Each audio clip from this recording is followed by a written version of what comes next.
Hey Virginia, nice progress here. The color's starting to look really cool in terms of all the pinks and purples and magentas. You might want to hold off a little bit for the text. We're going to do more of that next week. And you know, some of the warp is good, but it's also can get to kind of be overdone a little bit because it's going to be more dictated based on your background. I turned your background off just because I can't really see the you know, the rest of the caricature very well, so I just put a white layer so I could really see more of what you're doing. So let's look closely. Yeah, not super super strict about the masks this week, but a lot of these really need a lot of cleanup through here. Can't really see what this is here. A few little pixelation issues. Some of this is pretty blurry, so you're going to need to get some better quality images through here. Again, that's the thing when you have a lot of complicated objects. All the masking tends to be, you know, like a lot of work.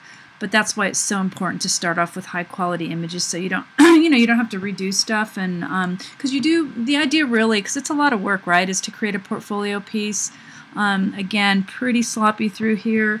But I think the personality looks really awesome. I think it's just really looking nice. I would try to add, you know, especially in the background, some more cooler colors like the green. It's pretty warm dominated, which is fine. But again, you know, so yeah, when I zoom in, yeah, just seeing a lot of little fragments. You know, and I know it takes a lot of time to refine all this stuff.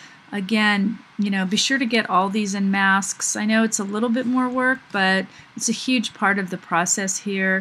So yeah, and again, you can just use, you know, you can use this one and just copy it and rotate it, right? You don't need to redo all of this stuff.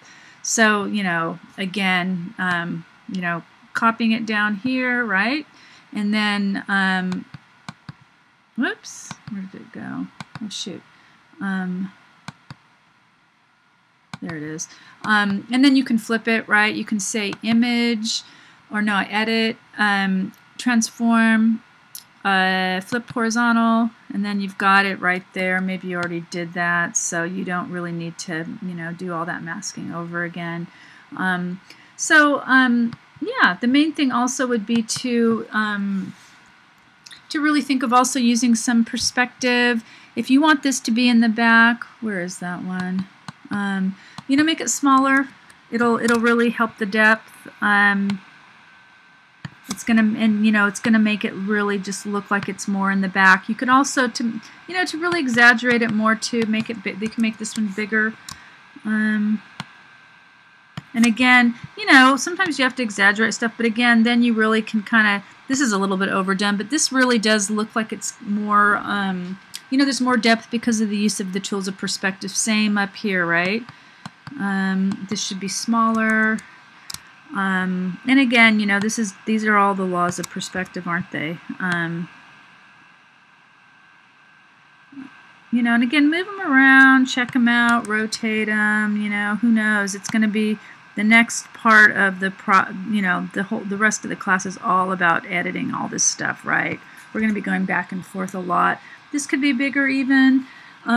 So these parts are really cool. The face, I think, could use a little bit more work. You just you can't really see what's going on here, so that's a problem because it's such a focal point. So maybe choose some simpler objects. You don't need to necessarily do a mouth and a nose or all of it. You could just do eyes.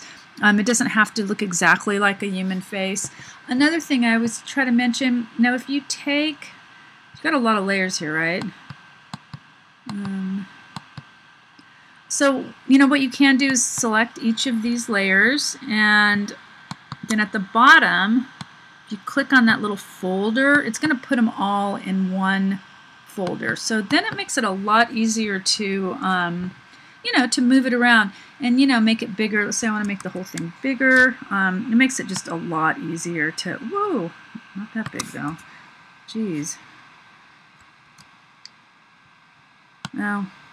Oh, I see. Oh, I missed one back in there. But anyway, but so you kind of get the idea here with the, you know, putting everything in a layer group. Yeah, I guess I kind of moved some stuff around. I kind of like the hair part just floating up there. So anyway, yeah, you know, overall nice job. You're getting the hang of the layer masks. I think you've used them for everything, which is a requirement. Looks great.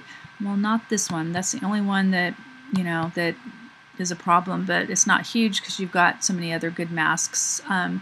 Okay, so overall, yeah, and I would just wait a little bit on the text till you get the background. I mean, we're going to do it next week and stuff. And you know, it's good to look at DaFont and find one that really fits. And this fits pretty good, even though the all caps kind of always can be a little bit of a problem. But okay, so overall, nice job, and yeah, see you in week 4 already.